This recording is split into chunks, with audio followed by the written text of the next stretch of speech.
Samar Goswami. Sanchi පුතා මේ පාරත් ඔයාගේ අම්මා එන්නේ නැද්ද? අම්මා කිව්වා වෙලාවට එන්න try කරනවා කියලා. try කරනවා? කලින් පාරත් මෙයාගේ තාත්තා ආවේ. මේ පාර වැඩකාරීත් එක්ක වෙලා තියෙන්නේ. මැඩම් අපේ නම් මේකේ අනිත් පැත්ත. මොන දේ තිබුණත් අපි දෙන්නම එනවා. එහෙමනේ වෙන්න ඕන නේද? අද මෙයාට ඔෆිස් ඒත් ලිව් එකක් දැම්මනේ. ඔව් යාළ දෙන්න නම් හැම දෙයකටම එකටනේ ඉන්නේ. ඒ මොන දේ වුණත් අම්ම කෙනෙක් කෙනෙක් අත්‍යවශ්‍යයි නේ. නැතු ඉතින් තමන්ගේ දරුවන්ගේ වර්ධනය වෙනුවෙන් අම්මා කෙනෙක් කැප වෙන්න එපෙයි. මම මගේ ජොබ් එකේ හොඳම කාලේ තමයි අයින් උනේ. අඩුම තරමේ දරුවන්ගේ දේවල් වලදීවත් වෙලාවට එන්න ඕනේ නේද? මම නම් මුකුත් කියන්නේ නෑ ඒ ගැන. Bye bye.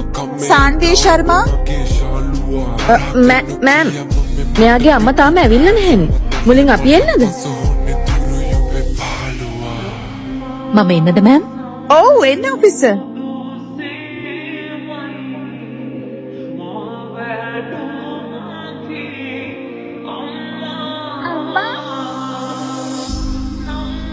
හයි මෑම්. මම හිතනවා මම පරක්කු නෑ කියලා. නෑ ඔෆිස් ඇත්තටම නෑ. ඔයා හරි වෙලාවට ආවේ.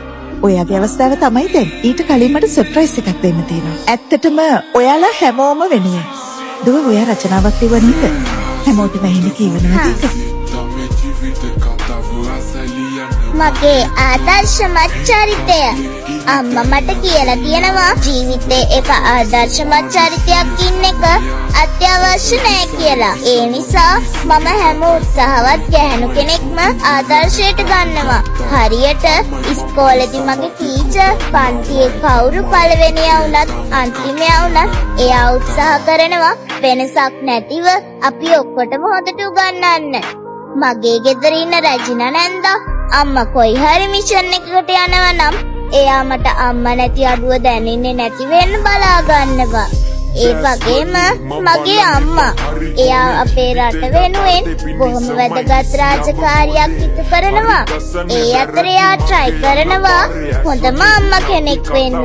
ඒ නිසා ජීවිතේ එන අභියෝග වලින් නොසැලී උත්සාහයෙන් නැගිටින හැම කෙනෙක්ම මට ආදර්ශවත් චරිතයක්. මමත් කවදා හරි එහෙම වෙනවා.